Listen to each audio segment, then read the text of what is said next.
Sagalee keenya dargaggoota Afrikaa saba fi sablammiilee. Hara hara jaalala hara bariisaan nutti haa ta'u.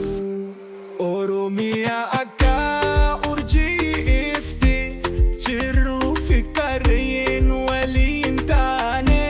Jaalala hara gabbifni gammachuu keessa waliin guddifni. Jaalala hara gara keenya keessa biyya keenyaaf jabaata waliin jiraata.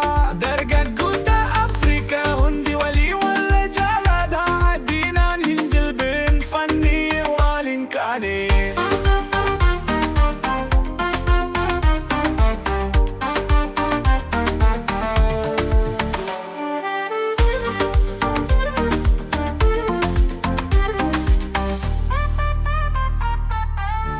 Waaqniin waliin jira hojii keenya gabbisaa.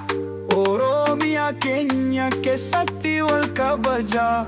Qeerroo fi qarree waliin kaane kubii keenyatti hin buune Afrikaa walitti deebifni. Jaalala hara gara keenya keessa biyya keenyaaf jabaata waliin jiraata. Dargaggoota Afrikaa hundi walii wal jaalata diinaan jilbeenfanne waliin kaane.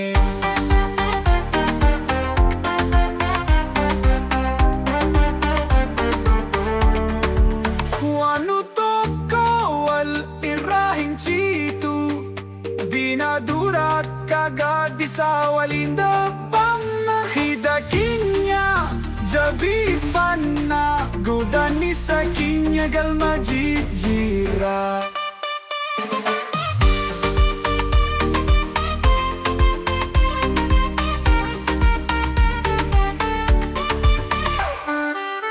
Afrikaa guutuu walitti qabnee jaalala keessaan gara keenyatti galchini. Oromoon Oromoo walii ta'ii jaalala hara walitti fufni.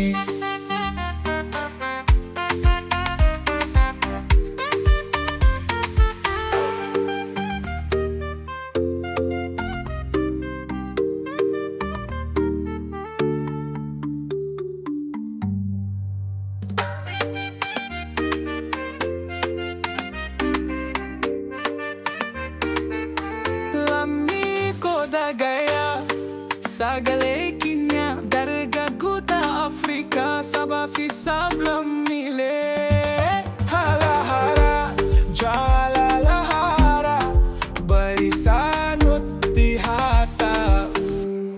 Oromiyaa akka urjii ifti jiruu fi qarreen waliin taane.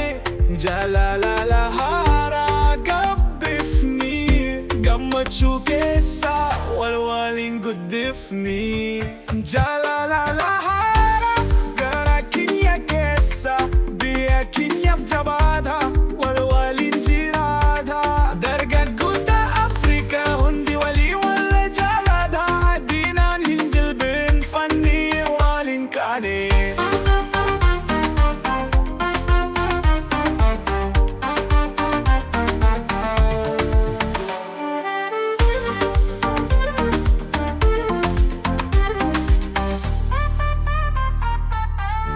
Waaqniin waliin jira hojii keenya gabbisaa. Oromiyaa keenya keessatti wal kabajaa. Qeerroo fi qarree waliin kaane kubii keenyatti hin buune Afrikaa walitti deebifni. Jaalala hara gara keenya keessa biyya keenyaaf jabaata waliin jiraata. Dargaggoota Afrikaa hundi walii wal jaalata diinaan jilbeenfanne waliin kaane.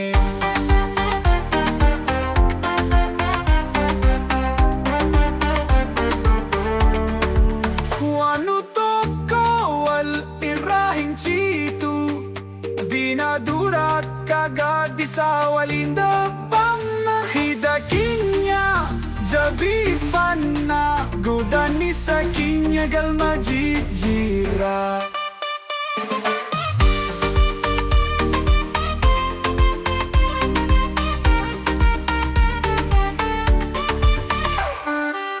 Afrika gudu waliti gabne Jalala ke sangara kinya tigal sini Oromo walitai Jalala hara waliti fufni